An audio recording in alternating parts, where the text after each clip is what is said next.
Bem, bom dia a todos. Vamos começar essa segunda mesa do colóquio o Lattes FIP, Neoliberalismo como Gestão do Sofrimento Psíquico. Queria, antes de mais nada, parabenizar muitíssimo a comissão organizadora, né? Ela fez um trabalho exemplar. O primeiro trabalho vai ser da Yasmin Asfar, Medo e Sofrimento nas Considerações Críticas de Adorno acerca do Homo economicus, né? Queria antecipadamente pedir desculpas, porque, em vista de um outro compromisso já assumido, eu vou precisar sair no meio das apresentações, e aí o Mário Signorini vai finalizar a coordenação dessa mesa. Tá bem? Bom, vamos começar então, Yasmin. Bom dia a todos. Bom, meu nome é Yasmin, eu sou pesquisadora de filosofia aqui no departamento. Eu vou fazer uma fala que toca um pouco o meu objeto de pesquisa, que é a dialética negativa do Adorno, eu estudo o conceito de materialismo, e, por outro lado, também toca a pesquisa da qual eu participo dentro do laboratório, que é a gênese da concepção liberal de sujeito. E eu escolhi esse tema, que é Medo e Sofrimento nas Considerações sobre o Homo economicus, pelo Adorno, e eu vou tratar especificamente de 3 textos. Vou percorrer esses 3 textos, não no detalhe, porque são considerações preliminares. São os textos sobre a relação entre sociologia e psicologia, de 55, a dialética negativa, de 66, e o curso que o Adorno fez, que ele ministrou em 68, de introdução à sociologia, em Frankfurt. A primeira parte do meu trabalho... bom, eu resolvi projetar porque eu vou ler, e eu acho que fica mais fácil para mim e para vocês, dos dois lados lendo. E, bom, a primeira parte da minha fala, eu vou apresentar algumas características do que a gente vem estudando, do que a gente vem chamando como sendo esse sujeito liberal, e uma espécie de antropologia implícita nessa teoria econômica. Então, vou passar pelos utilitaristas britânicos e pelos marginalistas. E, em segundo lugar, eu vou procurar estabelecer algumas relações que, na verdade, apontar observações que podem ser pertinentes da parte do Adorno na leitura dessas teorias. Bom, primeira parte, concepção liberal do sujeito. No contexto do pensamento liberal clássico, é conhecida a noção advinda de A Fábula das Abelhas, de Mandeville, de que os indivíduos concorrem para o bem geral, mesmo que agindo de maneira viciosa. Ou seja, na sociedade, os vícios privados teriam por consequência benefícios públicos. Sem ter em vista o bem da espécie, os indivíduos seriam capazes de agir em favor dele. Essa concepção teve como desdobramento a formulação, presente em A Riqueza das Nações, de Adam Smith, acerca da mão invisível do mercado. Segundo ela, as leis do mercado, sozinhas, poderiam orientar as ações econômicas para o melhor proveito possível dos particulares. Haveria, portanto, uma ordem espontânea, que se estabeleceria na medida em que os indivíduos procurassem satisfazer seus interesses privados. Para Adam Smith, os homens tendem naturalmente à troca, porque o que os move é a vantagem individual. Não é da benevolência do açougueiro, do cervejeiro ou do padeiro que esperamos nosso jantar, mas da consideração que eles têm pelo seu próprio interesse.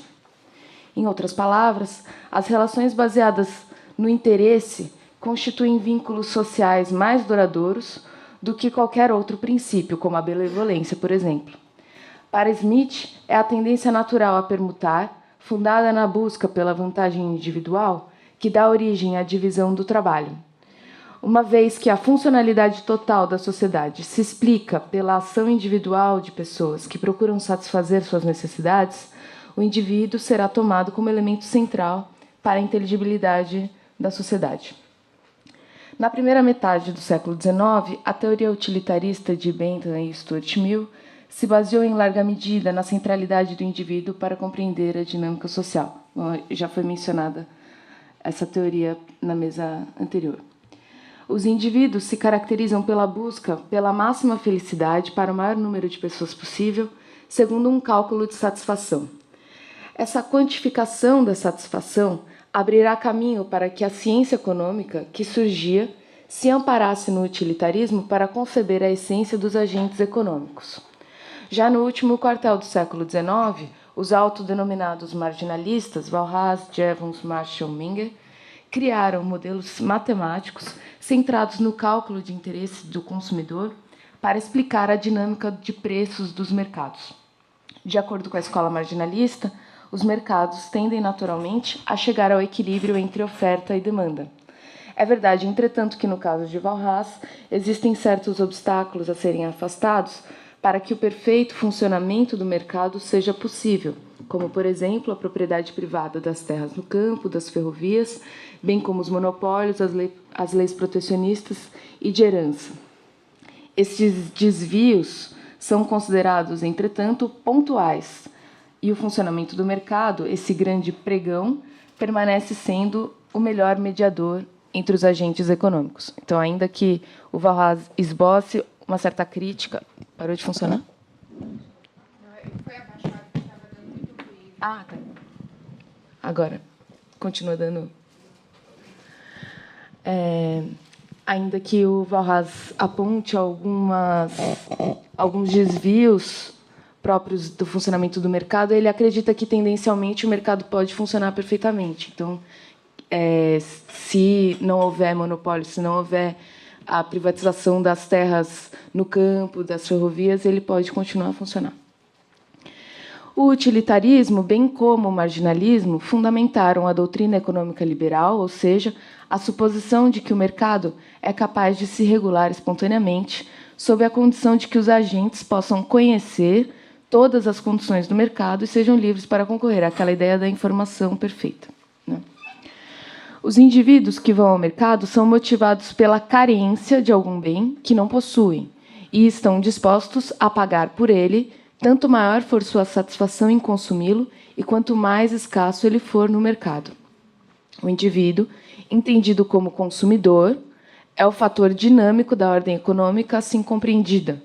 Sua atividade produtiva, ou seja, o trabalho, é entendida nesse contexto como uma mercadoria a ser disponibilizada, entre outras. Então, a gente vai ver agora a crítica do Adorno e vai ver que essa concepção de indivíduo que é reduzido à sua condição de consumidor e abstraído de todas as outras qualidades que não a carência e o interesse, vão ser alvo de crítica, né? E, na verdade, o Adorno vai dizer que até tem um teor de verdade, como dizem os adornianos, mas que essa antropologia está fundada em outros afetos, em outros interesses, digamos assim. Vamos lá. Se, por um lado, as considerações propriamente econômicas sobre o regime capitalista na obra de Adorno são escassas, por outro, são numerosas as passagens acerca do sofrimento implicado nessa forma de vida danificada. Essas considerações estão baseadas em uma compreensão marxista da organização social, onde a teoria do valor serve de matriz epistemológica para compreender as categorias da própria subjetividade cognoscente. Então, a gente está longe do registro utilitarista. Segundo Adorno, Alfred von Hethel teria sido o primeiro a mostrar que, por trás da atividade necessária do sujeito transcendental, se esconde incondicionalmente trabalho social. Nesse sentido, Adorno afirma, por exemplo, que a troca de equivalentes consistiu desde sempre em trocar em seu nome desiguais, em se apropriar da mais-valia do trabalho. Estamos, portanto, longe do referencial utilitarista exposto agora há pouco. A troca de desiguais será a base da clivagem entre indivíduo e sociedade em toda a obra de Adorno. Então, aqui, só para enfatizar que, enquanto para os utilitaristas e para os marginalistas havia uma tendência a uma harmonia perfeita entre indivíduo e sociedade, o interesse privado e o benefício público, no Adorno a gente vai ter essa troca desigual como a base dessa clivagem originária e, dessa maneira como está, não é possível chegar a essa harmonia pretendida. A expropriação do trabalho pela mais-valia é estabelecida pela redução da atividade humana ao trabalho abstrato. A partir daí, a relação entre os indivíduos que compõem o conjunto da sociedade passa a ser mediada pelo valor de troca. É bem verdade que Adorno reconhece o caráter emancipador do advento da autonomia do sujeito burguês, em contraposição aos vínculos de sangue religiosos e de sujeição nua e crua, ou seja, vínculos de dominação extraeconômicos, como dizem os historiadores da origem do capitalismo. Mas, para ele, o ideal do sujeito autônomo se inverteu em dependência e esvaziamentos subjetivos. Com a expansão da acumulação capitalista e o consequente aprofundamento da divisão do trabalho, os indivíduos se tornam cada vez mais interdependentes. Esse fenômeno já havia sido constatado pelo próprio Adam Smith, aliás, na mencionada Riqueza das Nações. Cito Adam Smith. Numa sociedade civilizada, o homem, a todo momento, necessita da ajuda e cooperação de grandes multidões, e sua vida inteira mal seria suficiente para conquistar a amizade de algumas pessoas. Nesse trecho, ele está contrapondo a dependência à amizade, que não necessariamente você coopera porque você cria um vínculo de amizade, mas simplesmente porque é necessário numa sociedade civilizada. Segundo o diagnóstico de Adorno, 1,5 século mais tarde, essa imbricação entre indivíduo e sociedade atingiu as profundezas da vida psíquica, bem como da vida do corpo, através de uma padronização geral que ele chama de integração. Nesse curso de Introdução à Sociologia, ministrado em 68, Adorno remete essa noção ao pensamento adaptativo de Spencer, tendo sido incorporado por Durkheim como integração crescente. A integração consiste no fato de setores cada vez mais amplos da sociedade se conectarem de um modo que os coloca em dependência recíproca em uma rede de relações sociais cada vez mais densa. Essa sujeição total se articula, em grande parte, pela penetração da indústria cultural, que eu acho que vai ser o tema da próxima fala, e dos meios de comunicação em todos os níveis da vida social. De modo incisivo, Adorno diria que a perfeita adaptação dos indivíduos ao sistema fez deles mônadas, no sentido mais rigoroso do conceito leibniziano, na medida em que eles se converteram propriamente em cópias microcósmicas do todo. Para Adorno, essa coesão inextricável entre indivíduo e sociedade significa, de fato, um enfraquecimento brutal da subjetividade em detrimento das exigências cada vez mais coercitivas da socialização total. Nas palavras de Dialética Negativa, o enfraquecimento do eu, por meio de uma sociedade socializada que incansavelmente impele os homens a se reunir e que, em sentido próprio, tanto quanto em sentido figurado, torna-os incapazes de existir sozinhos. Trata-se, portanto, de dizer que os indivíduos convertidos em agentes portadores de valor não vão ao mercado para obter satisfação plena. Ao contrário, eles são incansavelmente, para voltar o termo, impelidos a isso. Além disso, a vida no mercado e o aprofundamento da especialização do trabalho não os torna seres tendencialmente autônomos, mas cada vez mais dependentes, resultado reconhecido por Smith, como vimos acima. A integração na sociedade exige, portanto, em um primeiro momento, que nos tornemos indivíduos capazes de estabelecer contratos, para, em um segundo momento, impedir a autonomia de realizar-se plenamente. Adorno ainda acrescenta, ao primeiro momento, ou seja, o da individuação, a violência, expropriação extraeconômica, que, para esses historiadores da origem do capitalismo, o capitalismo ele se baseia na expropriação estritamente econômica, né? Mas o Adorno, de alguma maneira, ele aponta para esse vínculo extraeconômico de violência, que impulsiona a integração econômica. Daí a individuação ter um caráter eminentemente sacrificial. Diz o autor, no mesmo curso, essa citação é importante, por isso que eu coloquei um itálico aqui. Quando lhes afirmei que a sociedade vigente é mediada apenas pela individuação, Há nisso, inclusive, o sentido crítico de que, justamente através do princípio individuationis, ou seja, através do fato de que, nas formas sociais em vigor, os homens individuais procuram o lucro, procuram a sua vantagem individual, de que, precisamente através dessa insistência no princípio de individuação, o todo se conserva vivo e se reproduz sob gemidos e suspiros e à custa de inomináveis sacrifícios. Adorno admite que a categoria de indivíduo é central para a compreensão das formas sociais em vigor, em que a busca por lucro e pela vantagem individual operam como motor da dinâmica do sistema. Os interesses individuais concorrem, sem intenção ou consciência, para a conservação da totalidade, que se constitui, portanto, de maneira antagônica. Então, aqui o Adorno está com Mandeville. Eis, ironicamente, como o lema da Fábula das Abelhas mostra seu conteúdo de verdade. O todo antagônico impõe aos indivíduos uma redução de seus interesses a um denominador comum, o valor de troca. Essa abstração é realizada de maneira violenta, reduzindo cada um, sob gemidos e suspiros e à custa de inomináveis sacrifícios, à condição de mero agente de valor. Aqui, Adorno introduz o elemento moral no funcionamento econômico capitalista. A conservação do universal se dá, assim, por meio do sacrifício do indivíduo e não pela obtenção de uma satisfação individual verdadeira. Então, aqui, de novo, a gente vê uma contraposição à teoria liberal, porque tudo o que os utilitaristas e os marginalistas queriam era afastar a moral, principalmente religiosa, da economia, né, dessa atividade econômica dos homens. Os indivíduos integrados pela submissão total à lei abstrata da troca, reduzidos a agentes portadores de valor, sacrificam aquilo que os qualificava e que não se enquadrava perfeitamente à ordem social.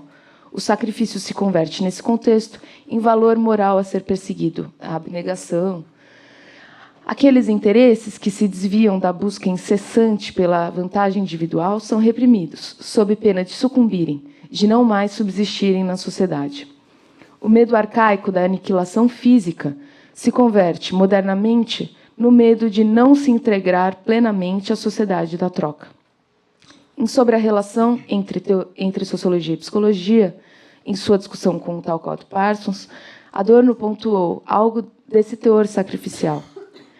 Muito mais tarde, sedimentou-se como segunda natureza o medo da sanção social do comportamento econômico, ou seja, de não mais pertencer ao conjunto social. Aqueles que não se integram é dirigida a vingança social daqueles que ainda não precisam passar fome ou dormir sob as pontes. Para eles, o indivíduo proscrito socialmente é visto como o mal em si, o asocial, o criminoso. Segundo Adorno, portanto, o que fundamenta o vínculo social entre agentes portadores de valor não é, primariamente, a busca por vantagens individuais. O cálculo utilitarista, em sua transparência quantitativa, seria uma ilusão da sociedade burguesa. O que prevalece, em contrapartida, é o medo do perecimento, da sanção social e da coerção física, ainda violência extraeconômica, né? Assim continua Adorno. Aquela racionalidade se funda na coerção física, no flagelo do corpo, em um momento material que tanto ultrapassa os motivos de ação materiais intraeconômicos, quanto rompe a economia pulsional psicológica. A organização econômica carregaria, portanto, esse momento material do sacrifício físico, que não cessa de agir sobre as condutas individuais sob a forma do sofrimento. Em Dialética Negativa, Adorno afirma que a necessidade de dar voz ao sofrimento é condição de toda a verdade. Quer dizer que a sociedade, para além da parcialidade, a verdade para além da parcialidade abstrata da identidade. Pois sofrimento é a objetividade que pesa sobre o sujeito. Aquilo que ele experimenta como seu elemento mais subjetivo, sua expressão, é objetivamente mediado. A objetividade aqui, em causa, é a objetividade social, ou seja, o conjunto de relações que medeiam a subjetividade e que aparecem como exteriores, independentes da espontaneidade dos sujeitos. Pode ser descrita como sistema ou máquina e implica algo a que os indivíduos devem somente reagir. algo de que eles simplesmente padecem, sofrem, e não algo em que eles são capazes de agir. A integração total é, para Adorno, também a desintegração total. A busca individual por vantagem, bem como a mediação de todas as relações pela abstração da mercadoria, constituem os elementos desintegradores da sociedade totalmente socializada. É a violência e o sofrimento que fundamentam esses vínculos que tendem à ruptura. Para concluir, gostaria de mencionar que, para Adorno, a construção de uma racionalidade social verdadeira passa pelo fim do antagonismo entre interesses e a construção de um sujeito social coletivo. É como ele diz no fim de uma aula, em 68, sintomaticamente, justamente porque o todo ou a totalidade da sociedade se mantém vivos, não em decorrência da solidariedade a partir de um sujeito social coletivo, mas apenas através dos interesses antagonistas dos homens, por isso se introduz de modo constituinte nessa sociedade da troca racional, a partir de sua raiz, um momento de irracionalidade que a todo momento ameaça explodi-la. Nesses termos, são os interesses antagonistas defendidos pelos liberais desde Mandeville que levam ao esgarçamento dos vínculos sociais e conduzem para seu rompimento. Esse estado de coisas poderia ser revertido com uma transformação da organização das relações de produção, em que a solidariedade constitui o vínculo fundamental. Assim, propõe Adorno, termino, uma tal organização teria o seu telos na negação do sofrimento físico, ainda do último de seus membros, e nas formas de reflexão intrínsecas a esse sofrimento. Ela é o interesse de todos e não é paulatinamente realizável, senão por uma solidariedade transparente para ela mesma e para todo vivente. Muito obrigada pela atenção.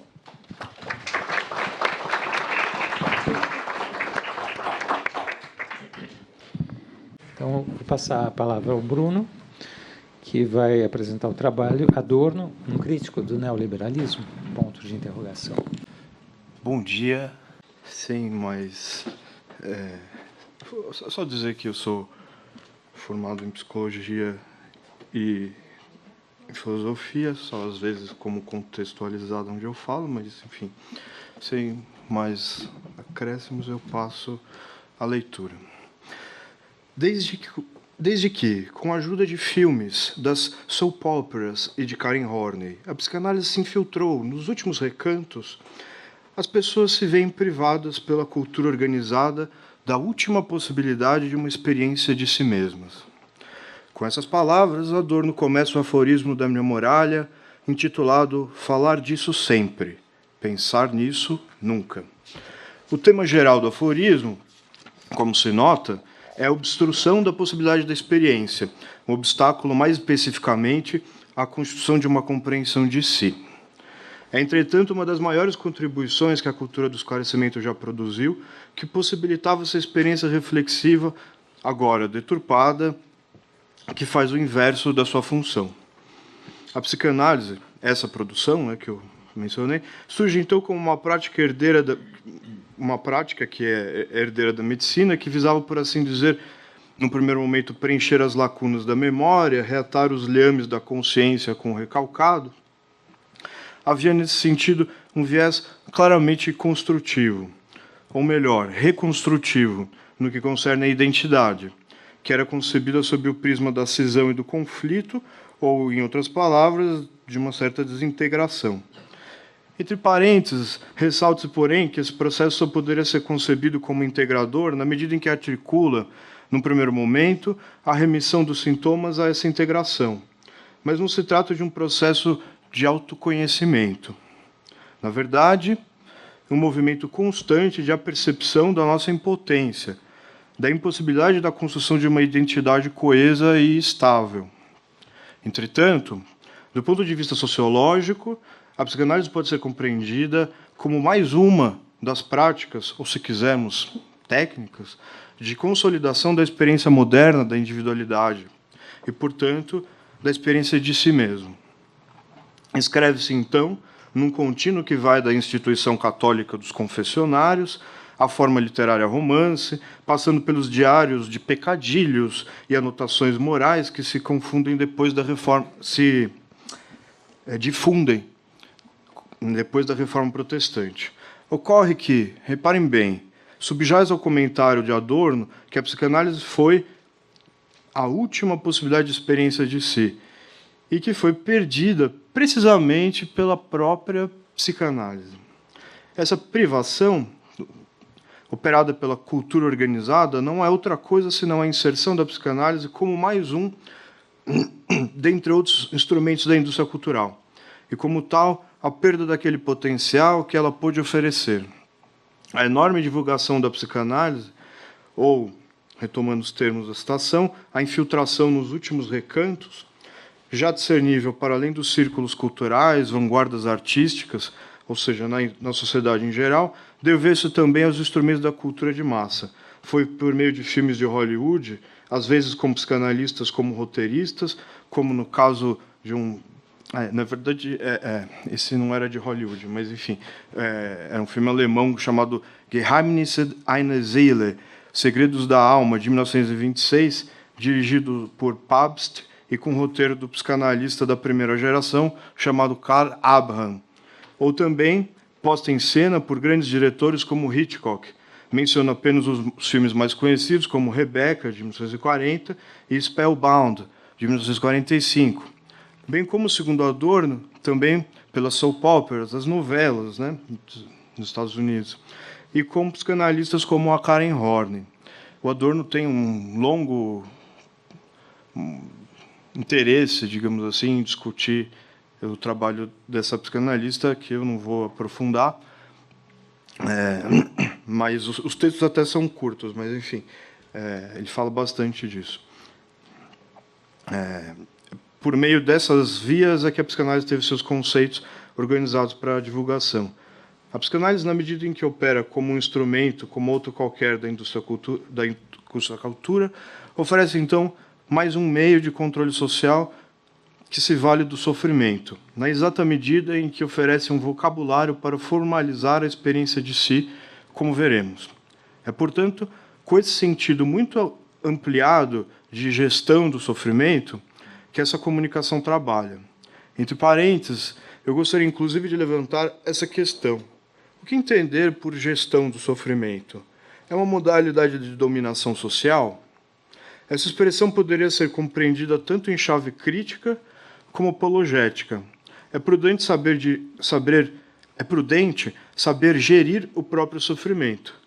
Essa, inclusive, já foi um dos problemas centrais da filosofia, quando ela se preocupava com a vida correta, como usando os termos da abertura da Mínima Moralia.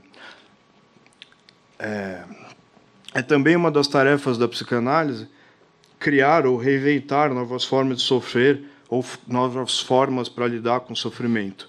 É bem verdade que não seria muito correto, para os casos acima, falar em gestão, evidentemente, nem mesmo administração, quando muito, talvez, certa organização, né?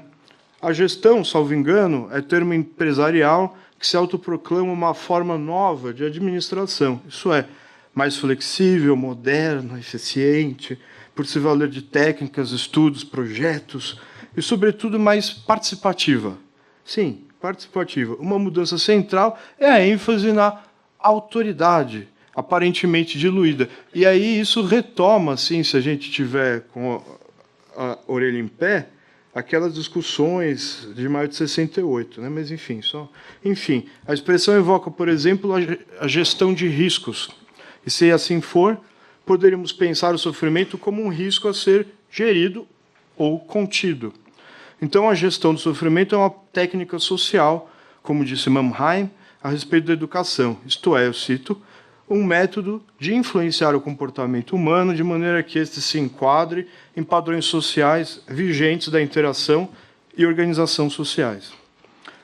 Fim de citação, Mannheim. Em que sentido nos preocupamos com a gestão do sofrimento? Intuo que seja numa chave crítica. E, dessa forma, qual o sentido da crítica subjacente a essa expressão? Não seria o neoliberalismo um aperfeiçoamento das velhas formas de dominação social, agora com técnicas apuradas que incluem o indivíduo e o sofrimento?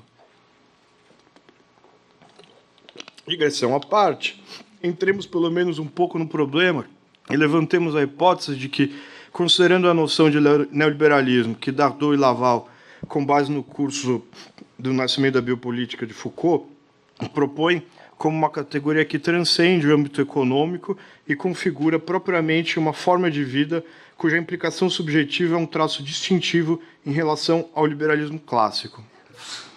Essa comunicação pretende, então, interrogar a possibilidade de compreender a crítica adorniana das especificidades do capitalismo nos Estados Unidos durante a década de 50, como visando, talvez, o mesmo objeto. Trocando em miúdos, seria possível afirmar que Adorno já tinha em vista uma subjetividade neoliberal quando faz a crítica da forma de vida capitalista? Em certo sentido, os teóricos da chamada Escola de Frankfurt, e com mais ênfase Adorno, realizam uma inflexão na tradição marxista na medida em que começam a se interessar pelas motivações individuais para a obstrução da revolução. Por que, afinal, o proletariado é cúmplice da sua própria dominação? Há uma mudança no tipo de crítica, antes focada no sistema capitalista e suas formas de exploração, para agora as maneiras pelas quais o indivíduo se insere no ou adere ao capitalismo, bem como a maneira pela qual a forma social configura o indivíduo. A pergunta é, portanto, sobre o engajamento, a implicação subjetiva individual nos processos de dominação. Falando em termos psicanalíticos, haveria, então, uma identificação com o agressor, remetendo ao Ferenczi e depois ao conceito que a Ana Freud consolida? Se sim, como se dá essa identificação? Como ela se construiu? São duas as razões para a mudança em relação ao tipo de crítica que eu mencionei. Um duplo diagnóstico, do parte dos intelectuais da Escola de Frankfurt. A constatação inelutável da obstrução das possibilidades de revolução e a percepção de que o marxismo não oferecia mais uma explicação sólida, não oferecia uma explicação sólida das maneiras pelas quais a forma social penetra e configura o indivíduo. Um primeiro caminho para pensar a mediação entre o indivíduo e a sociedade foi a teoria psicanalítica do caráter. Posteriormente, esta é desprezada, sobretudo pelo Adorno, devido à crítica da hipóstase da identidade pressuposta nesse conceito, bem como por uma reformulação da noção de mediação, não mais como busca pelo meio termo, como por um condutor de um polo ao outro, mas por um processo de negação determinada, no qual o universal se encontra por contraste no âmago do particular.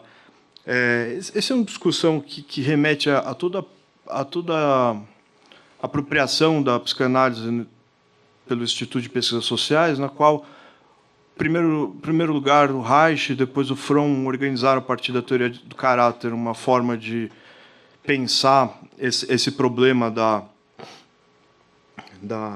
mediação entre indivíduo e sociedade, e, portanto, essa questão da impossibilidade da revolução, por que o proletariado contribui para a sua própria dominação, né?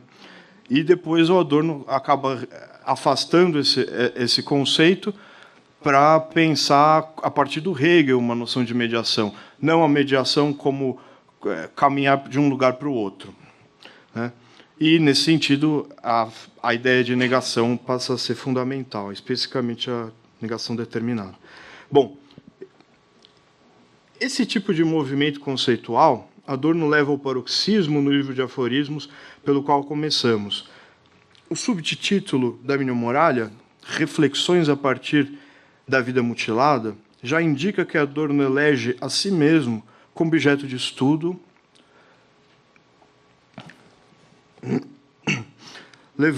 dando consequência aos pressupostos do procedimento que eu discuti, metodológico, por assim dizer. Nesse livro, a reflexão tem como ponto de partida os efeitos do capitalismo na subjetividade. Isso é, o sujeito Adorno, que numa experiência reflexiva encontra em si mesmo a presença da sociedade. Por isso eu insisti na ideia de negação determinada. Pois bem, são experiências dessa sorte que estão bloqueadas. Essa experiência de reflexão, né? Se a psicanálise até poderia ser considerada, de uma perspectiva sociológica, eu quero enfatizar, um instrumento de introspecção, com sua divulgação e vulgarização, ela funciona muito mais como um meio de dominação. Essa é a tese que eu estou analisando lá do aforismo. A psicanálise distribuída como pílulas de sabedoria pelos veículos da cultura de massas reduz a capacidade de reflexão e de análise. Nas palavras de Adorno, o esclarecimento pronto e acabado que é ministrado converte não somente a reflexão espontânea, mas também os discernimentos analíticos em produtos de massa. Nesse processo de aquisição, o esclarecimento pronto e acabado, portanto, sem reflexão, perde-se todo o momento formativo. Aí eu preciso enfatizar que Adorno tem em mente a discussão alemã da Bildung, né? Note-se que, bom, como tal, impede a possibilidade da reflexão. Note-se que o problema aqui não é exatamente a psicanálise, mas a sua vulgarização, na medida em que isso acaba com a construção individual, imprevisível e errática, pressuposta no percurso da formação. A capacidade de discernimento e reflexão só se estabelecem e consolidam em proporção ao sofrimento inerente à formação. A bem da verdade, por outro lado, Adorno já nota, mesmo naquilo que ele chama de método ortodoxo da psicanálise, que, eu cito, os dolorosos segredos da história individual tendiam a ser reduzidos a fórmulas feitas. Mas, já com a vulgarização da cultura de massas, a psicanálise transforma esse sofrimento em convenções banais. Em síntese, dando palavra ao Adorno novamente, ao invés de realizar um trabalho de autoconscientização, aqueles que aprendem algo com a doutrina psicanalítica adquirem capacidade de subsumir os conflitos pulsionais em conceitos como complexo de inferioridade, vínculo materno, extrovertido, introvertido, aos quais, no fundo, eles se furtam inteiramente. O vocabulário psicanalítico, quando se espraia para além das discussões de caso ou teóricas entre os profissionais, redunda numa espécie de mordaça. Não servem nem para um suposto autoconhecimento, nem para a erudição, pois são adquiridos como uma espécie de objetos fetiche aos quais o sujeito se identifica quando se reconhece como, por exemplo, um introvertido. Como já apontado, no processo de autoconhecimento, a forma viria, por assim dizer, de dentro. Pensando em termos kantianos, isso é, a subsunção de um caso a uma lei geral, pensando em termos kantianos, não seria um juízo determinante, isto é, a subsunção de um caso a uma lei geral, mas um juízo, não à toa chamado de reflexionante, pois sem o recurso a uma lei geral, formula uma legalidade própria do particular. Esse seria o juízo necessário, enfim, que se formularia numa experiência de formação. Bom, isso é uma especulaçãozinha.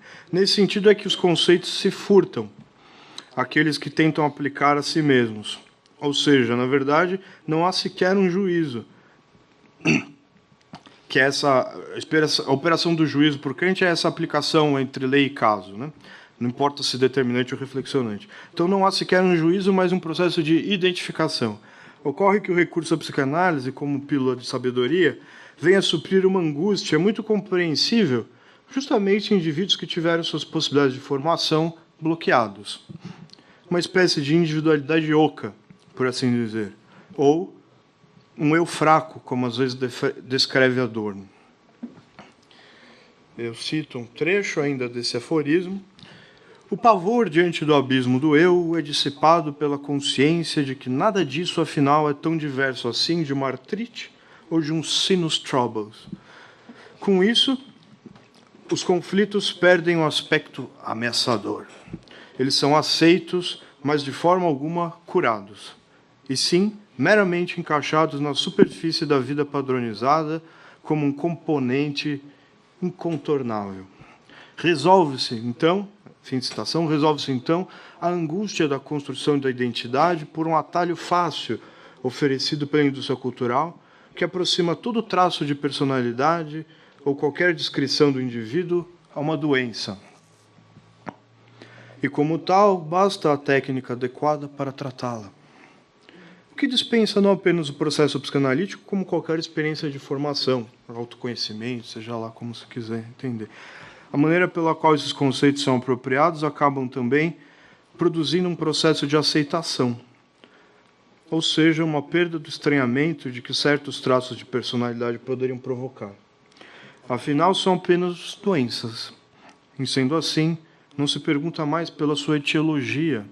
O que esse tipo de pergunta poderia colocar em causa as origens sociais, né? Esses conceitos, escreve Adorno, são absorvidos como um mal geral, pelo mecanismo de identificação imediata do indivíduo com a instância social, o que há muito já se apoderou dos comportamentos supostamente normais. Em lugar daquela catarse, cujo êxito continua em questão, entre o ganho de prazer de ser também, em suas próprias fraquezas, um exemplar da maioria. Realiza-se então, fim de citação, realiza-se então um processo social de homogeneização das subjetividades, no qual o próprio sujeito, valendo-se de uma psicanálise mutilada, é cúmplice da dominação ao estar totalmente engajado em pertencer a uma totalidade.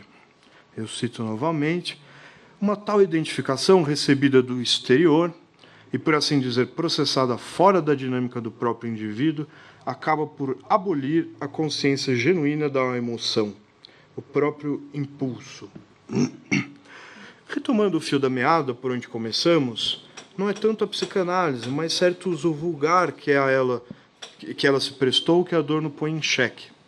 Ademais, talvez até mesmo se possa afirmar que ela era a maior interessada nessa divulgação, como maneira de conquistar legitimidade social.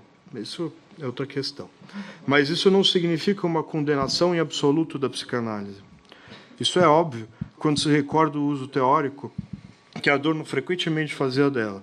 Mas é preciso também reconhecer que Adorno não enxerga apenas nisso a virtude da psicanálise. Começamos a comunicação apontando que a psicanálise é para Adorno uma espécie de última aposta em uma experiência de formação, ou última aposta da possibilidade de uma experiência desse tipo.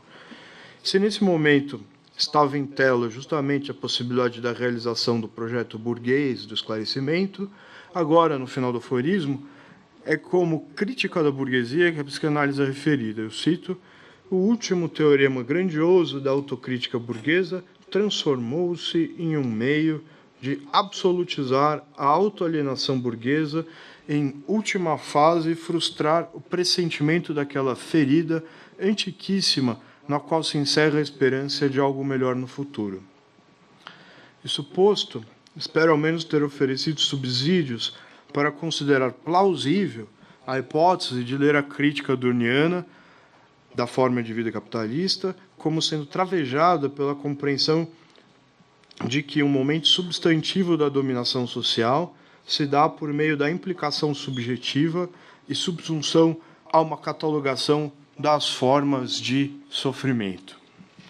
E Adorno sequer conhecia o DSM, quem diria?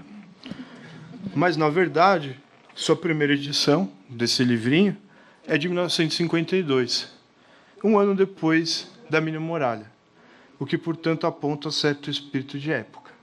Obrigado.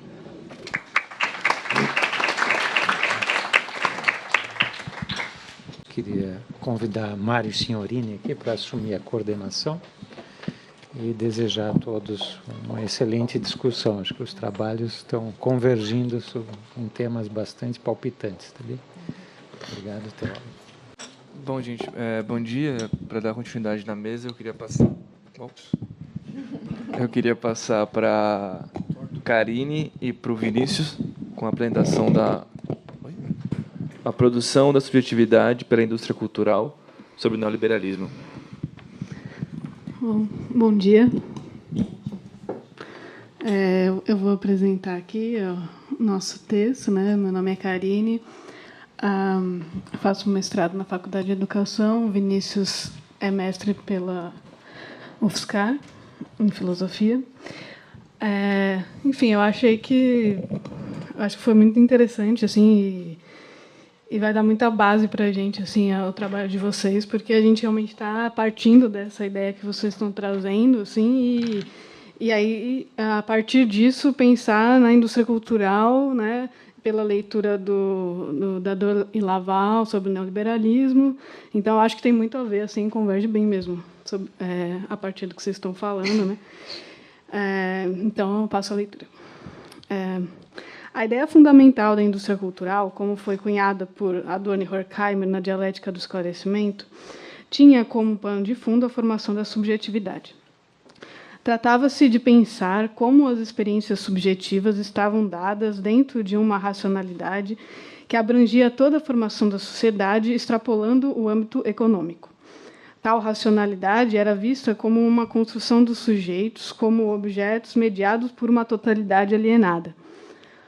Levando em consideração as interpretações acerca do neoliberalismo, que fundamentam uma nova concepção de sujeito, grosso modo, um sujeito sem substância, é possível trazer o conceito de indústria cultural para este contexto e repensá-lo segundo ele. Assim, cabe conceber, por um lado, a indústria cultural como forma que, independente do conteúdo com o qual se manifesta, manipula e reorganiza a sociedade, e, por outro, como o neossujeito, defendido por Dardot e Laval, ao mesmo tempo se produz e é produzido pela totalidade social capitalista. Nesse sentido, trata-se de repensar a indústria cultural junto à concepção desse novo sujeito. Caso se leve em consideração a forma da indústria cultural, mais que seu conteúdo, poder-se-á ver a manutenção do conceito sem o hipostasiar. Segundo Dardot e Laval, sobre o neoliberalismo, o sujeito internaliza todas as questões sociais em si. Ele se torna um sujeito empresa, no qual tanto é preciso agir com eficácia, quanto assumir, ainda que sem consciência, tal concepção como segunda natureza, como natureza da própria ideia de indivíduo bem-sucedido. Assim, a dominação social não se impõe enquanto força normativa exterior. Ao interiorizar a sociedade em si, a dominação aparece ao indivíduo como realização de sua autonomia. De tal modo, cito Dardot e Laval, trata-se de ver nele o sujeito ativo que deve participar inteiramente, engajar-se plenamente e entregar-se por completo à sua atividade profissional. O sujeito unitário é o sujeito do envolvimento total de si mesmo. A vontade de realização pessoal, o projeto que se quer levar a cabo, a motivação que anima o colaborador da empresa, enfim, o desejo, com todos os nomes que se queira dar a ele, é o alvo do novo poder. O ser desejante não é apenas o ponto de aplicação desse poder, ele é o substituto dos dispositivos de direção das condutas. O indivíduo deve trabalhar para a sua própria eficácia, para a intensificação de seu esforço, como se essa conduta viesse dele próprio, como se lhe fosse comandada de dentro por uma ordem imperiosa de seu próprio desejo, a qual ele não pode resistir. Cada sujeito é uma empresa de si mesmo, devendo agir conforme a racionalidade que guia a sua instrumentalização. Este sujeito é como um dispositivo de desempenho e gozo, sendo sua atuação imediata. De tal modo, a autonomia subjetiva radical é dominação total. A ausência de qualquer tipo de dominação direta, pessoal, ou de algum tipo de controle que limite as ações dos indivíduos faz a dominação vigorar totalmente na abstração. O poder de uma totalidade que se manifesta nos sujeitos completamente e se dilui enquanto tal. O sujeito que internaliza a dominação da sociedade não é uma cópia dos parâmetros sociais. Antes, pensa e age de modo autônomo. São estes agir e pensar que produzem subjetivamente a dominação da sociedade. Isto se dá, pois os indivíduos estão atomizados, na medida em que cada qual é uma mônada completa, não um fragmento da sociedade. A atomização dos indivíduos é mantida pela forma de circulação das informações. O processo de formação do indivíduo é determinado pelo modo com o qual as escolhas são feitas a partir das oportunidades que aparecem por esta circulação.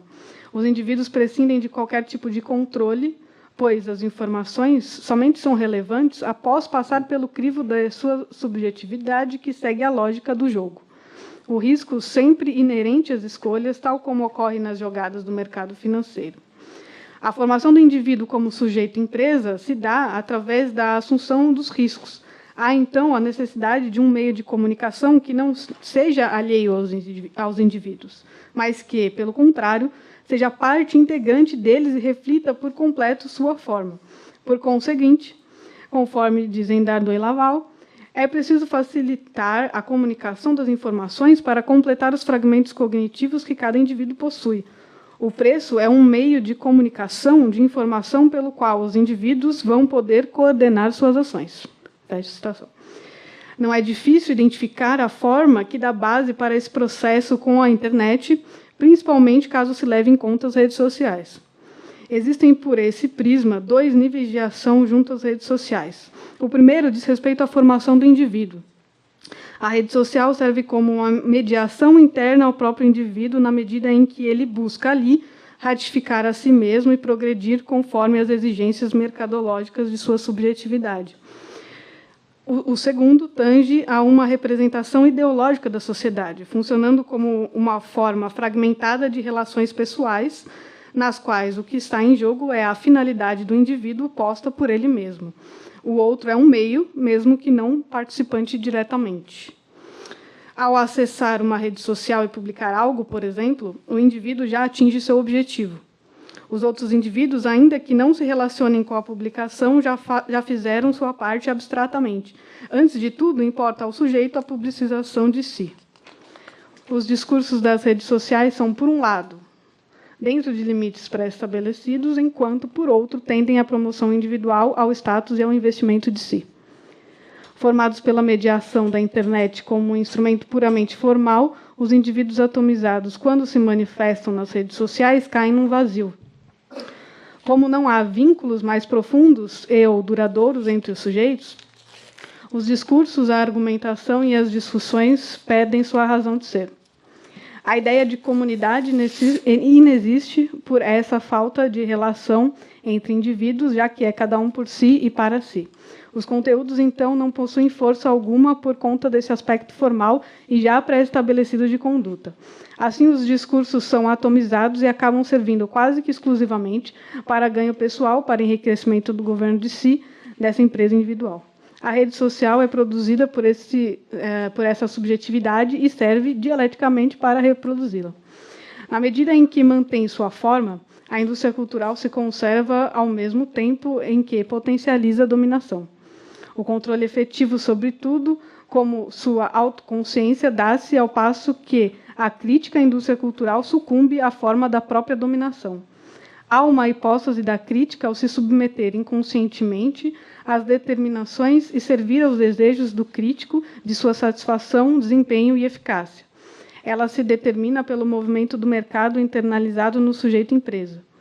A manipulação da indústria cultural se instala, inclusive, no âmbito da resistência à identificação dos indivíduos ao fetiche da produção da sociedade capitalista. Configura-se como manipulação da manipulação. Se sua norma é a falta de normatividade, ela mesma chega ao cúmulo de se autonegar. É preciso, desse modo, uma atenção redobrada quanto à forma da crítica. Aquelas críticas que se valem do conteúdo da coisa já estão submetidas à ordem. Criticar um conteúdo definido é se valer, inclusive, de sua forma de crítica, já abarcada na exposição da própria coisa. O conteúdo é uma forma vazia de crítica. Ele diz respeito à possível mensagem que é atualmente irrelevante. A questão está na forma. De tal maneira, a indústria cultural, além de manipular, engloba sua crítica. A crítica da manipulação já está dentro da manipulação. Na indústria cultural, a crítica da manipulação também é uma mercadoria. Todavia, a indústria cultural não se manifesta somente nas redes sociais, ainda que essas apareçam como espaço nos quais a cultura se produz e reproduz. Além dessa função específica nesses espaços, outras formas de comunicação encontram um ambiente privilegiado de se publicizar e se fazer. Assim como a internet, os outros meios fazem parte de um conglomerado de circunstâncias.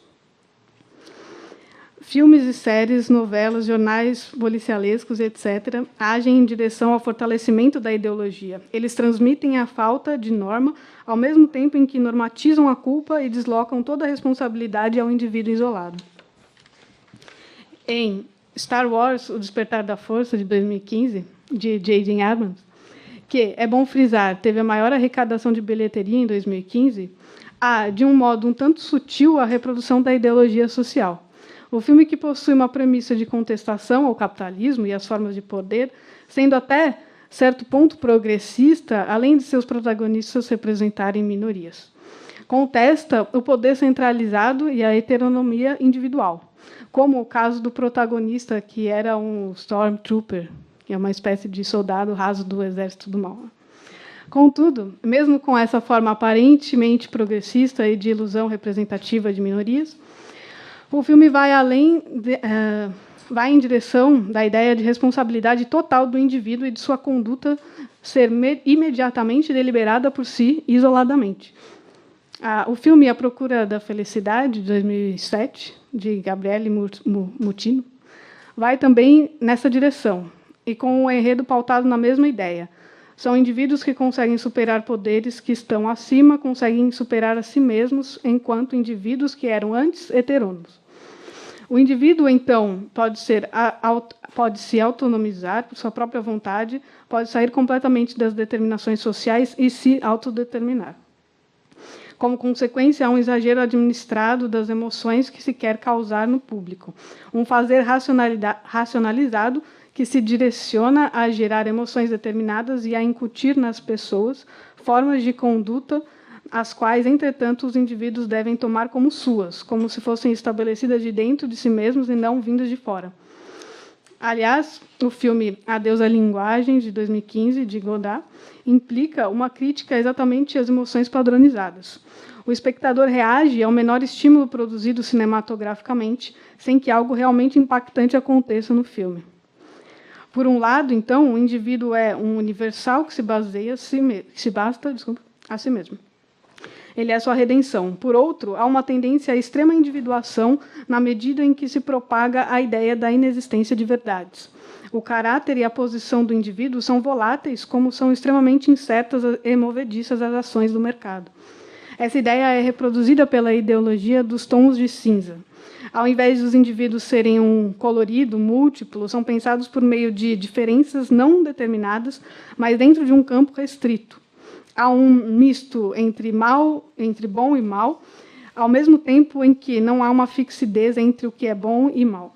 O indivíduo deve, ao prescindir de um imperativo moral e normativo, navegar entre campos variáveis, tentando obter a maximização de si, objetivando o sucesso. A série de TV Game of Thrones, por exemplo, que é famosa, mundialmente, opera nesse campo volátil de caráter. Não há protagonistas isentos, tanto para o bem quanto para o mal. Além do mais, há também a transitoriedade de protagonistas. A ideia central é não a do jogo do poder, mas aquela que diz respeito a seguir certos tipos abstratos de conduta que, como imperativos mercadológicos, prezam pelo sucesso do indivíduo, assumindo riscos a todo momento e a cada sucesso se fortalecendo mais. A ideia do fracasso, curiosamente, provém do gelo e é uma abstração que a todos assombra e que poucos conhecem de fato. Por conseguinte, esse modelo interiorizado no sujeito provoca uma permanente suspensão quanto ao que é ou deve ser. Isto mostra que o que predomina, segundo Dardot e Laval, na teoria neoliberal com relação ao indivíduo, uma descentralização das decisões para que cada indivíduo possa agir com as informações que tem. É inútil e até perigoso exigir um controle consciente dos processos econômicos. A superioridade do mercado deve-se justamente ao fato dele poder prescindir de qualquer tipo de controle. Assim, a indústria cultural funciona a partir de sua autocrítica. A norma da cultura atual impõe, inclusive, a crítica de suas celebridades. A celebridade não pode fixar modelos e modos de conduta ou mesmo formas de ser. A transitoriedade constante, a mudança radical de um momento ao outro, é o que deve dar o tom desse novo sujeito sem substância. objeto entre objetos, mediado pela sociedade e sujeito por sua capacidade de efetivação de si autônoma, o indivíduo é reconciliado de maneira alienada com as determinações sociais, na medida mesmo em que elas desaparecem, já que são internalizadas. No entanto, as determinações sociais se ampliam e não desaparecem. O indivíduo continua mediado, mas um âmbito diverso. A determinação e a mediação aparecem agora fazer parte dele, não estando à sua revelia. Quando o sujeito se volta completamente a si mesmo, permanece dominado, ao passo que a forma de dominação se torna mais sutil e mesmo menos possível de ser percebida conscientemente. Ele está completamente à mercê dessa relação de dominação total, pois anulou em si. A coisificação é a realização plena da subjetividade neoliberal. Que isso, né, vem em coerência com o que vocês estavam dizendo, né, me parece. A dominação, então, se dá na forma do sujeito e se coloca também em suspensão. O sujeito nunca se define, é sempre transitório em constante construção, que não tem por base e nem no horizonte qualquer ideia norteadora ou elemento que unifique sua trajetória. Assim, sob o neoliberalismo, a ideia norteadora de construção do sujeito é exatamente a falta dessa ideia. O sujeito nunca pode ser, pois sua saga é a efemeridade e o imediatismo, também efêmero em forma. Como há um sujeito sem substância, qualquer forma que tente fincar os pés em solo firme e se estabelecer como regra ou norma de conduta transtorna o próprio indivíduo, faz com que se instale uma contradição em si. Tal contradição leva tanto à confusão sobre o que se é, quanto à depressão e à repulsa por formas mais duradouras de relações sociais, pessoais, humanas, etc. Resulta numa sociedade em que todos os elementos exteriores ao indivíduo se tornam mercadoria de consumo imediato e descartável. E o indivíduo mesmo deve se consumir para se consumar, ser completamente transitório e não estabelecer normas.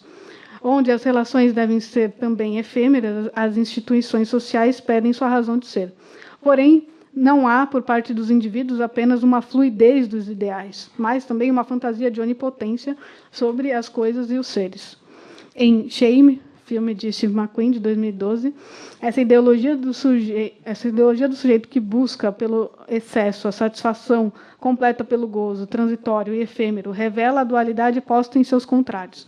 Tanto a relação dos protagonistas, os irmãos Brandon e Cici, um viciado em sexo e a outra depressiva, quanto a relação de cada um consigo mesmo, demonstram que uma forma contém a outra em si. O gozo, nunca satisfeito, possui em seu núcleo a depressão e vice-versa. A transitoriedade das relações humanas e com objetos, que também podem ser os humanos, não consegue ser plena na medida em que a busca desenfreada pelo sucesso e gozo integral recai em uma fixação objetiva de uma forma alheia ao indivíduo, ainda que com aparência de determinação autônoma. A contradição da coisa se dá em si mesma, portanto. Se não há um contraponto ao prazer, ele acaba ele mesmo por ser seu contrário, torna-se desprazer. E mesmo a vitimização leva masoquistamente a um núcleo de prazer do indivíduo. O excesso de desprazer, da mesma maneira, torna-se um modo de sustentação do sujeito. Conforme formulam Dardot e Laval, na verdade, a subjetivação neoliberal institui cada vez mais explicitamente uma relação de gozo obrigatório com todo outro indivíduo, uma relação que poderíamos chamar também de relação de objetalização. Trata-se de não poder mais conceder ao outro, nem a si mesmo enquanto outro, nada além de seu valor de gozo, isto é, sua capacidade de render um plus. O sujeito empresa, que podemos pensar a partir do personagem Brandon em Shame, não consegue atingir seus objetivos de sucesso pessoal e de satisfação egóica, apesar de ele se colocar como o conquistador, aquele que pode tudo e que usa de todos os seus artifícios para, dentro de um mundo mercado, se adaptar a todas as situações. Ao contrário, padece por seu conflito interno. Este conflito, por sua vez, é patologia. O indivíduo, como sujeito sem substância, consome tudo que lhe agregue valor, tendendo ao seu próprio progresso. Por um lado, fixar-se significa depreciar-se, gastar tempo que poderia ser de lucro e gozo. Ao mesmo tempo, porém, a fixação em qualquer coisa tende a uma contradição interna nesse sujeito e pode levar à depressão. Desse modo, fixar-se é ir contra o movimento natural da sociedade alienada. Ao passo que não se fixar é cair contraditoriamente em uma patologia profunda na qual o indivíduo não se reconhece em si, não se reconhece em si. Mesmo assim, cabe ressaltar que a contradição que leva à patologia é inerente dessa forma de indivíduo, já que, ao mesmo tempo em que tende a ser fluido, se fixa em formas padronizadas e abstratamente objetivas de atitude e modos de conduta individual. Assim, o sujeito abarca dentro de si as patologias de uma sociedade patológica, as produz e reproduz como suas. Por fim, é importante compreender também que a fragmentação da sociedade em indivíduos monádicos prejudica ainda mais aos menos favorecidos socialmente, ao mesmo tempo em que mantém a divisão de classe e os privilégios de alguns. Os que menos possuem capacidade de adaptação a essa forma de sociedade, forma de ser indivíduo nela, buscam outros modos de obter sucesso e estão mais propensos ao fracasso. Os que são das classes mais pobres, ao tentar seguir o ritmo autoimposto socialmente, dificilmente se ajustam a esta sociedade. A interiorização da culpa por parte dos indivíduos manifesta-se de forma mais profunda nos mais impotentes e fragilizados. A tentativa de adaptação à norma social pode levar, por um lado, ao fracasso extremo e a consequências graves, tal como o suicídio de alunos das classes mais pobres que ingressam nas universidades públicas. Por outro, pode ser uma das causas de entrada no crime, fato constante entre os jovens de periferias que buscam, pela criminalidade, seguir o ritmo frenético da sociedade do consumo, e de criação de uma personalidade que tem, no status padronizado, sua razão de ser. Cabe como indicação pensar nessas e em outras formas que afetam as classes baixas e os indivíduos mais pobres, a partir da mesma lógica de construção subjetiva pela dominação cultural atual. É isso.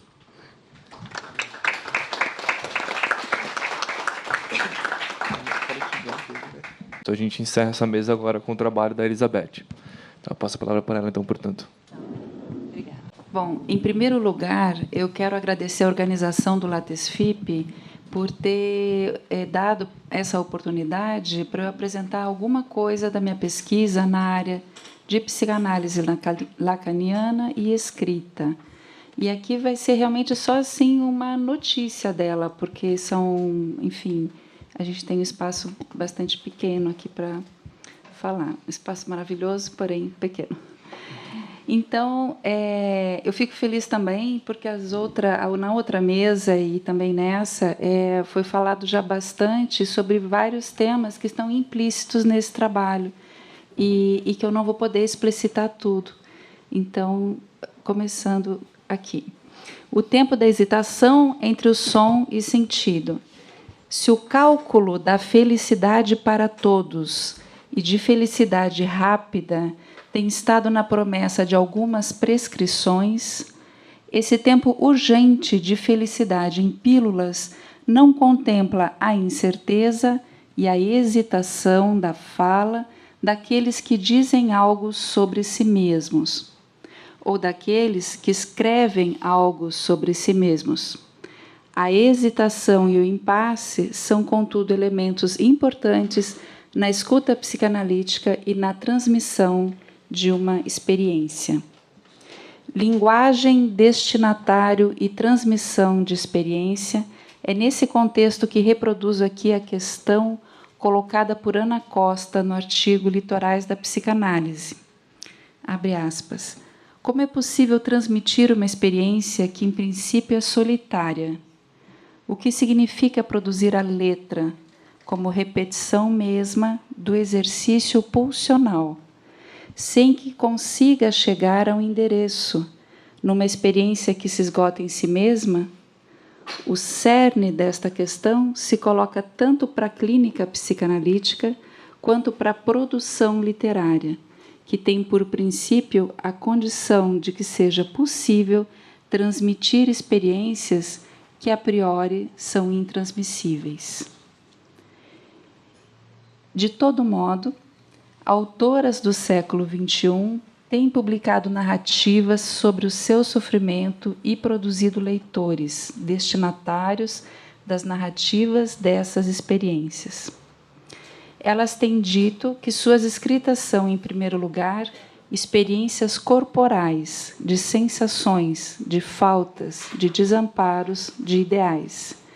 E a intensidade dessas experiências cotidianas são impactantes. Assim, elas vão construindo seus leitores, endereçando a eles as suas letras, e tanto é assim que a produção é razoavelmente significativa desses títulos, tanto em língua alemã quanto em inglesa e também na francesa, que uma dessas obras conseguiu chegar na 3ª edição em poucos anos. Sob o signo da palavra borderline, Camila Prado escreveu Diário de um Borderline pela editora Saraiva. Ramona S. escreveu Seelentaumel, der Weg durch meine Störung, cuja tradução seria A Oscilação das Emoções, o caminho por um e pelo meu transtorno. E a terceira autora, Caroline Kraus, Borderlines, a Mémoire, escreveu. Esses livros são todos dos anos entre 2004 e 2013. De modo geral, são textos, confecções de cunho confessional, em que a intimidade é narrada em primeira pessoa, misturando prosa e verso. E aqui vamos observar o Diário de um Borderline, que, de acordo com a sua própria definição, é uma, cito, versão autobiográfica sobre a vida de uma pessoa portadora da doença de borderline, um transtorno grave, porém não impactante, que modificou totalmente a vida de uma mulher que se despe da sua intimidade e desvenda as facetas mais obscuras da doença. Fecha aspas. Partindo da ideia de Kristeva, de que a palavra não é um ponto, um sentido fixo, mas um cruzamento de superfícies textuais, um diálogo de diversas escrituras, daquele que escreve, do destinatário, da personagem, do contexto, a diacronia se insere na palavra sincronia.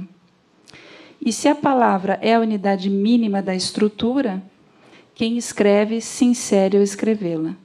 Desde esses princípios norteadores, observamos que o tempo da hesitação é tratado de modo diferente nos dois modos de escrita dessas autoras, prosa e poema. Primeiro, a prosa ela contém tons de barroco e um enredo em franca relação intertextual com o diagnóstico do DSM.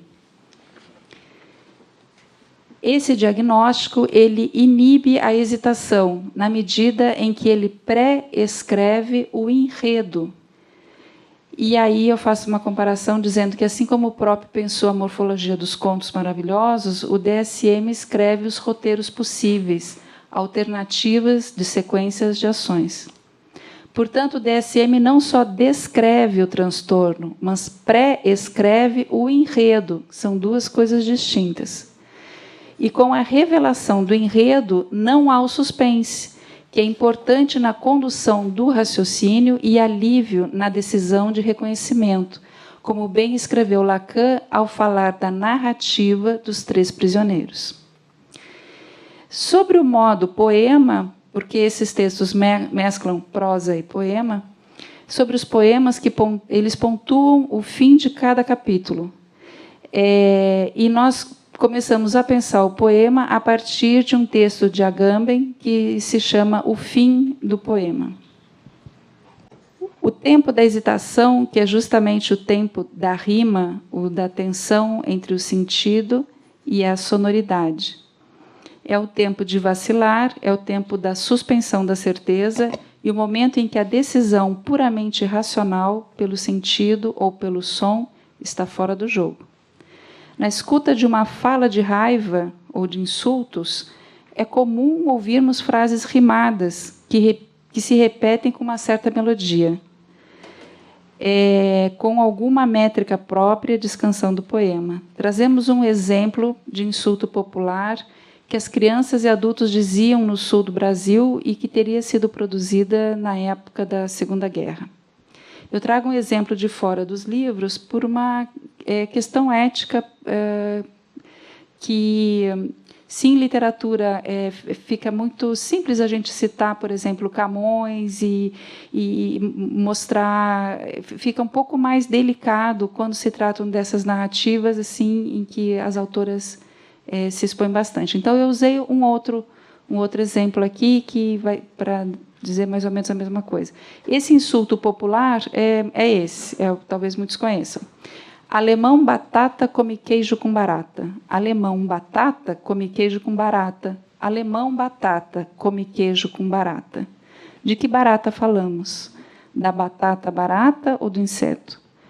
Há que se repetir muitas vezes, sem que, no entanto, haja uma solução sem hesitação.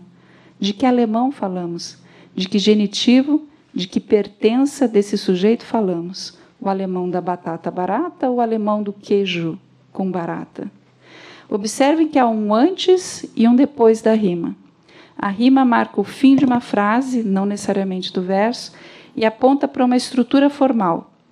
Antes da rima, um ritmo, que se conta de um modo não coincidente com o cálculo comum das sílabas, mas conta as aliterações como uma sílaba, e conta até a última sílaba tônica, observando o ritmo, a pulsação das sílabas tônicas em relação às átomas. E depois da rima, o leitor se depara com a espera, a hesitação pelo encadeamento sintático. Para Agamben, o poema tenazmente se demora e se sustém na tensão e no contraste entre o som e o sentido, entre a série métrica e a série sintática.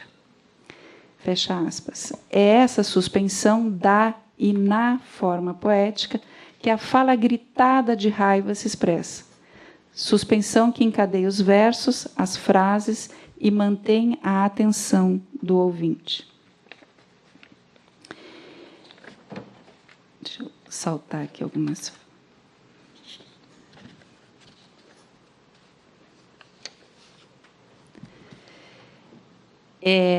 Essas narrativas contemporâneas que eu estou analisando sobre e de autoras que se reconhecem como borderlines são escritas que, embora a prosa esteja sem hesitação, seguindo o roteiro do DSM, e o roteiro do DSM ele tem um início, uma possibilidade de início, que é na adolescência, uma possibilidade de desenvolvimento e algumas possibilidades para o fim. Um deles é o suicídio, né? Então, na medida em que esse intertexto está no modo escrito em prosa, o poema pontua essa prosa, estabelecendo um elo sintático entre os versos que suspende a atenção do destinatário de um verso até o verso seguinte, para acompanhar a estrutura frasal, mas também estabelecendo pela rima o ritmo do verso lido, o anterior.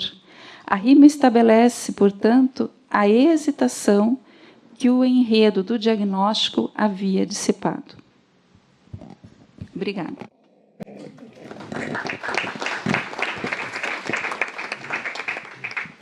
Bem, nós temos algum tempo ainda até o nosso intervalo para perguntas. A minha questão, na verdade, é uma questão para o LatesFip e para todos que estão aqui interessados no debate do LatesFip, mas ela se endereça, sobretudo, ao trabalho dos três primeiros que apresentaram. Vou colocar a questão e aí, enfim, vocês podem responder. Eu acho que ela dialoga particularmente com a Yasmin e com o Bruno. Na sua reflexão sobre a crítica adorniana ao utilitarismo, Yasmin, eu senti uma ênfase, pode ser que tenha sido uma impressão, uma leitura equivocada minha, mas eu senti uma ênfase bastante grande nos elementos ou nos mecanismos de coação dos indivíduos para a produção dessa totalidade social. Ela não se daria, portanto, como resultado da motivação ou do cálculo do interesse individual, mas seria resultante da coação exercida sobre os indivíduos, né? Portanto, uma ênfase muito grande na ideia de que a totalidade social ela é produto da ação repressiva, limitadora sobre esses indivíduos que, com medo dessa ação, então, se organizariam e formariam a sociedade. Já a crítica que o Bruno elabora, né, da reflexão adorniana, ou melhor, a análise que o Bruno elabora da reflexão adorniana sobre o neoliberalismo, enfatiza muito mais o aspecto, digamos, positivo da produção social via identificação dos indivíduos com algo que lhes diz respeito, de certa maneira, né?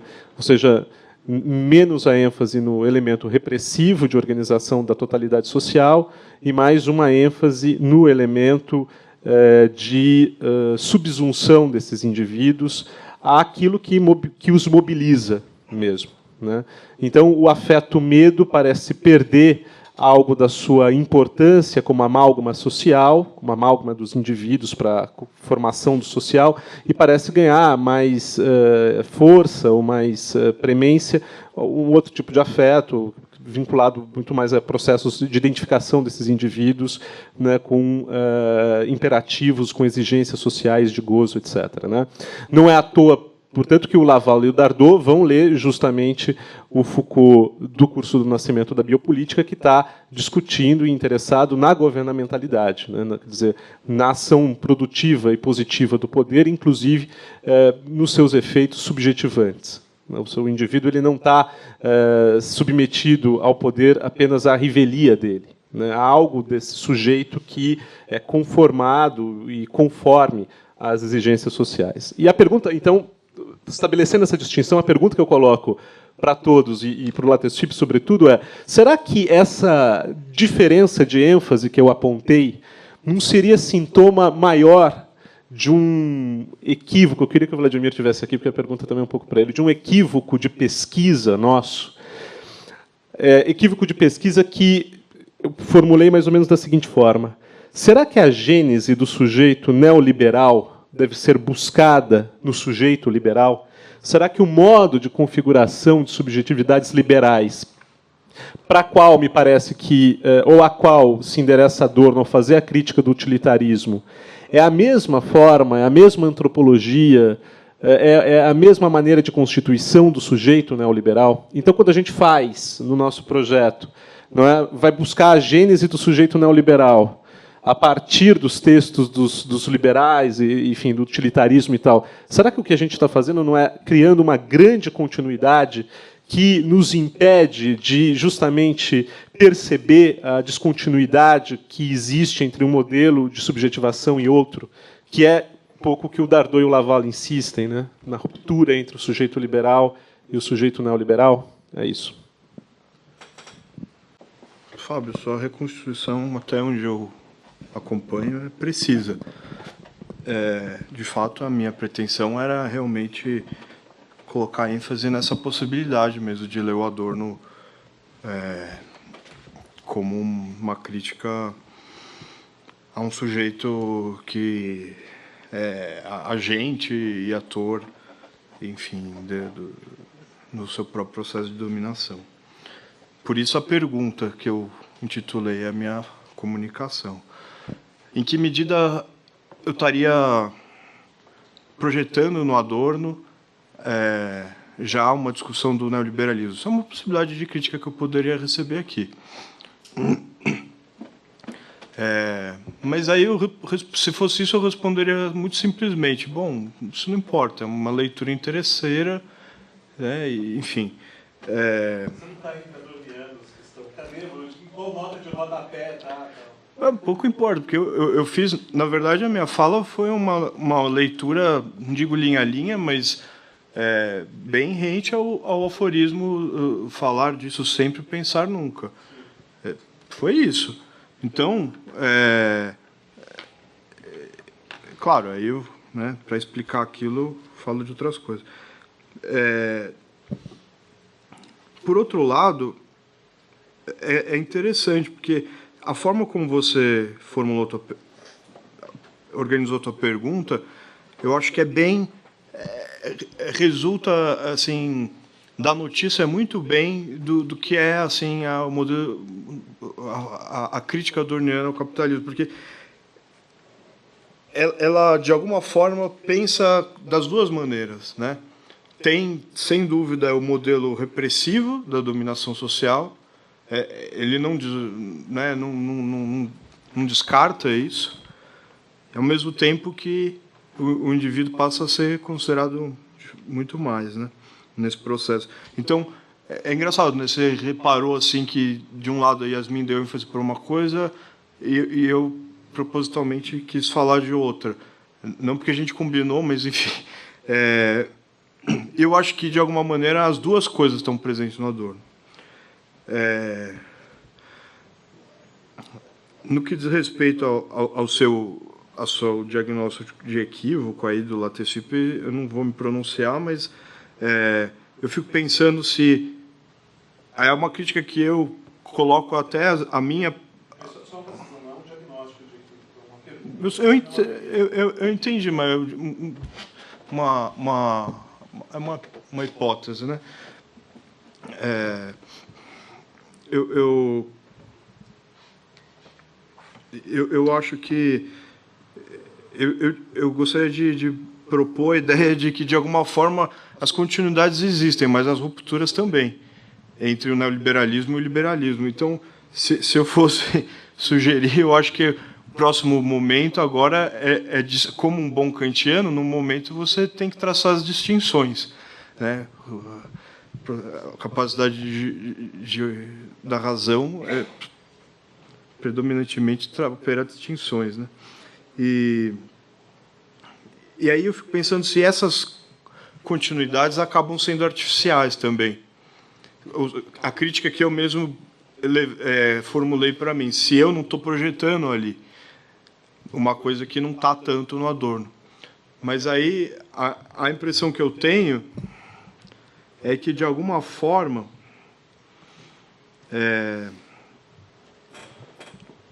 como o Adorno estava atento ao que tinha de mais fresco, novo, né, dessa produção no capitalismo ideológica, né, eu acho que ele consegue falar algumas coisas que ainda nos dizem respeito, assim, ainda é como se ele anunciasse certas coisas que a gente diagnostica bem sob a rubrica do neoliberalismo. Enfim. É só isso, na verdade. Eu queria dizer que talvez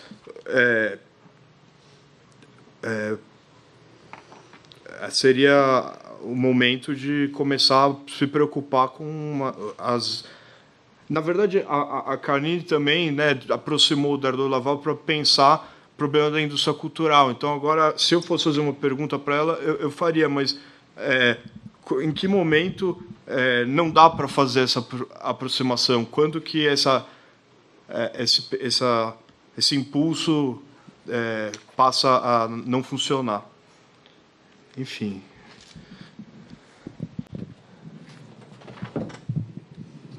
Obrigada pela pergunta. Eu acho que é muito pertinente. Eu concordo com as colocações do Bruno também.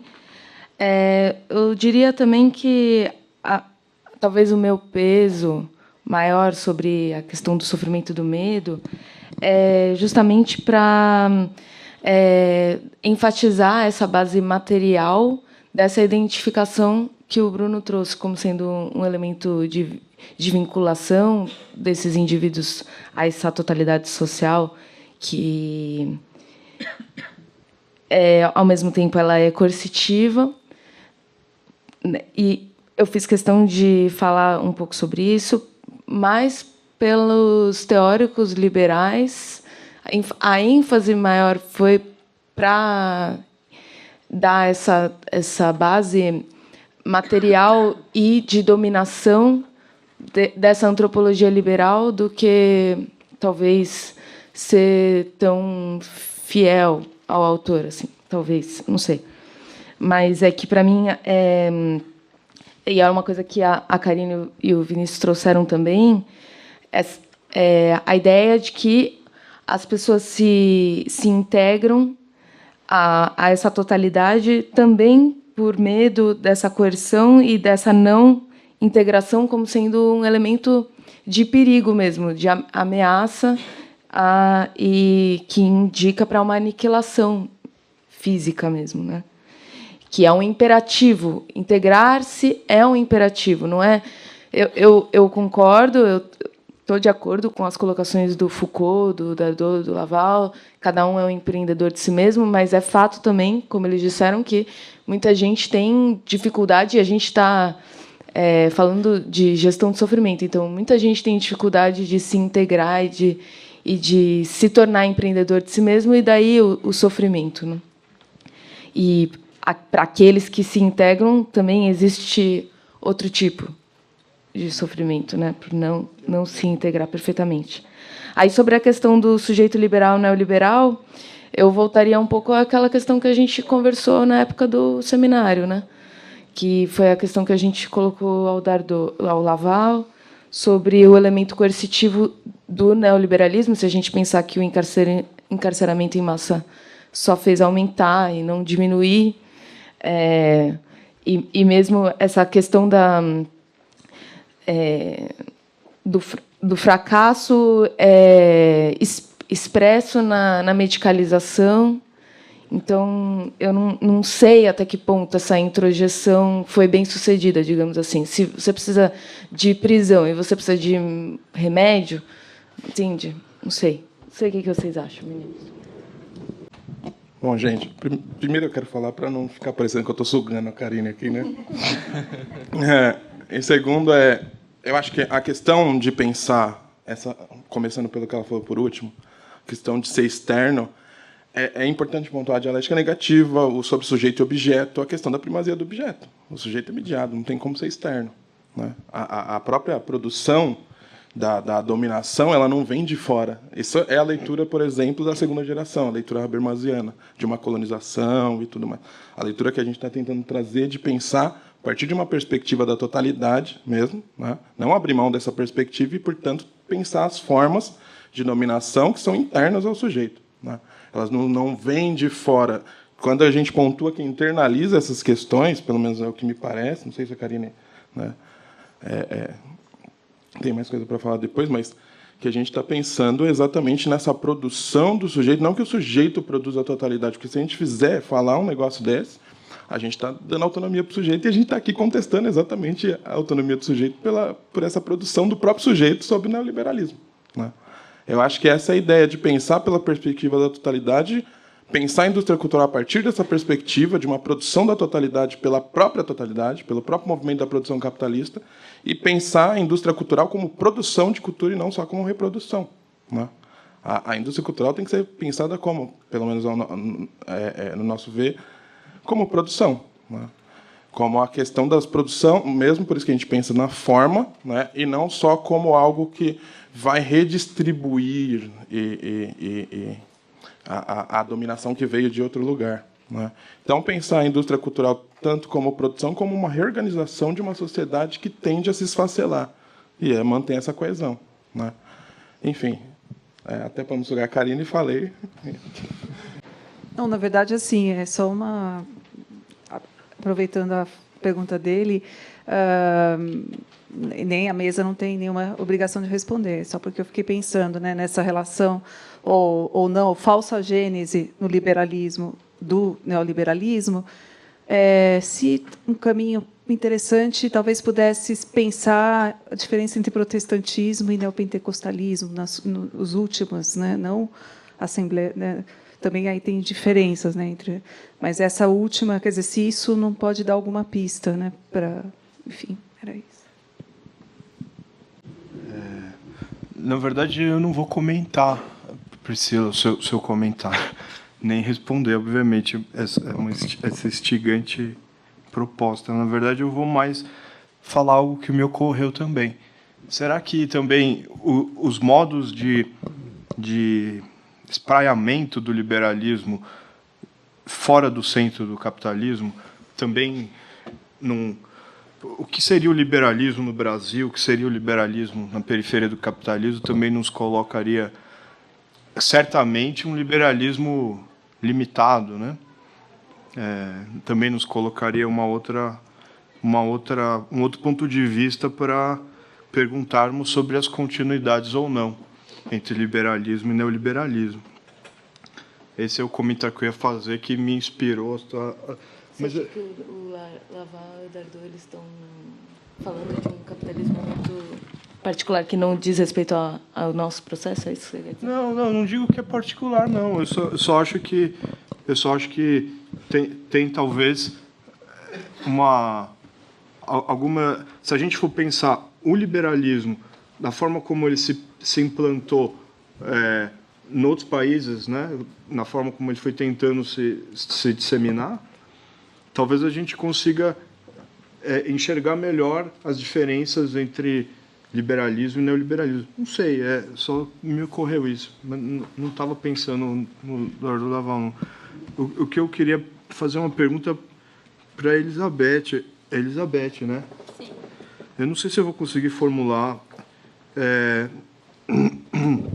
mas eu achei muito interessante, mas eu confesso que eu fiquei um pouco assim, tive dificuldade de entender a sua aproximação entre hesitação e rima. Eu achei que era um ponto central assim da tua fala, assim, enfim, como é que não é uma crítica, assim, pode ter sido que eu posso ter distraído, qualquer coisa que o valha, mas é mais uma curiosidade. Eu queria que você falasse um pouco mais, porque eu achei muito interessante isso. E eu fiquei lembrando, assim, né, o quanto que eu estava apontando que no processo de formação que eu falei, né, da Bildung, você é imanente a ele a necessidade de uma errância, né, de uma hesitação, de um não saber para onde vai, né? Enfim, só isso que eu estava com isso na cabeça, assim, na verdade. E uma outra, agora sim, talvez uma perguntinha mesmo, se é possível, de fato, considerar como produção literária esses relatos confessionais mesmo. Acho que você usou esse termo. Será que, enfim, em que medida, a que ponto, a partir de que momento aquilo vira ou não literatura? Se você se preocupou com essa questão, assim, enfim, é isso. Mas eu achei bem legal isso aí, viu? Então, essas são algumas das informações que estavam mais ou menos implícitas. Eu tentei reduzir o material agora há pouco, antes de começar. Uma delas, você perguntou sobre rima e hesitação, né? Então, quando você tem uma quadrinha, por exemplo, né? E você tem duas palavras, dois sons, duas sonoridades que são semelhantes, né? Então, quando você chega lá, é diferente do texto dissertativo. Aqui, os indivíduos integrados pela submissão, papá. Então, o outro, ele vai procurar, pela sonoridade, causar um certo impacto. E essa rima, quando ela está colocada aqui, vamos supor, aqui no espaço tem uma rima, ela determina o que vem antes e causa uma certa hesitação com o que vem depois. O que vem antes teria relação com o ritmo que é falado, né? E o que vem depois enfim, né? Qual é a próxima frase, qual é a próxima rima que vai vir. Então, ela seria assim o resquício que essas autoras, digamos assim, trazem nos seus textos, onde é possível ter esse tempo de hesitação, que justamente o enredo, que o diagnóstico elaborado no DSM... Eu copiei aqui o do DSM-4, é muito interessante, porque se a pessoa colar nesse diagnóstico, né, é terrível, porque ele prescreve, de fato, uma sucessão de atos que podem ou não acontecer. Mas, então, um fato interessante é que são livros que têm algo de estética barroca, né? Então, são 3 autoras que falam, basicamente, assim, de extremos de intensidade entre a vida e a morte, se estão numa relação dual, com um ele ou um ela, né? Esse pronome é bastante usado, é de uma intensidade muito grande, de felicidade muito grande, E, por outro lado, quando falta esse grande ele, que inclusive é escrito com letra maiúscula às vezes, você tem o oposto disso, né? E o que antigamente, antes, digamos assim, tanto da internet como da proposta do DSM, que é uma proposta global, né? de um enredo global, o que você tinha antes era uma distinção maior entre o que era produzido em alemão, mesmo, vamos pensar, enfim, ou em inglês e português, e as línguas latinas. E agora estão muito semelhantes, né? Então, assim, nesse, digamos assim, mesmo havendo uma certa dominação desse enredo do DSM, desse diagnóstico, existem esses espaços onde esse tempo de hesitação é fundamental e ele acaba aparecendo nesses rasgos de texto poético. É isso. Pela melodia também, né? Provavelmente. Exato. A rima vai determinar a melodia. Pensei nos tipos prosódicos que a Lasnik traz quando ela fala do autismo, né? Como os picos prosódicos. Não é uma questão, é só uma contribuição. Por favor.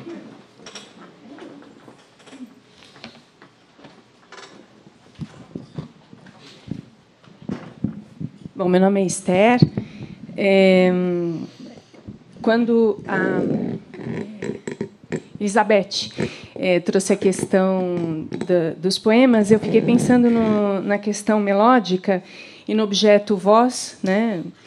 E a Lasnik, daí eu pensei num trabalho da Lasnik, em que ela está falando do autismo, e ela vai trazer os picos prosódicos como oscilações de voz na relação do bebê com a mãe, né, e que vão fazer parte da constituição de do circuito pulsional, né? E então me parece que uma das diferenças, né, do meu ponto de vista, entre a escrita corrida e a escrita poética seria esses picos prosódicos que vão possibilitar diferenciações, né, escansões, diferenciações e, consequentemente, a possibilidade, com isso, um intervalo, e daí o aparecimento do desejo e da possibilidade metonímica, né? Foi isso. Exato. E a possibilidade de criação daquela aproximação mesmo com a ideia de la língua, né? Que você acabou falando sobre isso e não usou a palavra. Bom, gente, precisamos encerrar aqui a mesa. Queria agradecer a presença de todos da mesa e também quem ficou até esse momento, contribuiu com perguntas e comentários. E só uma correção de que, na verdade, a mesa 3 é às 14 horas e não agora às 13 horas. Então, a gente tem um tempo de almoço e a gente volta às 14 horas. Tá legal? Estão todos convidados à parte da tarde também. Temos mais 2 mesas. Obrigado.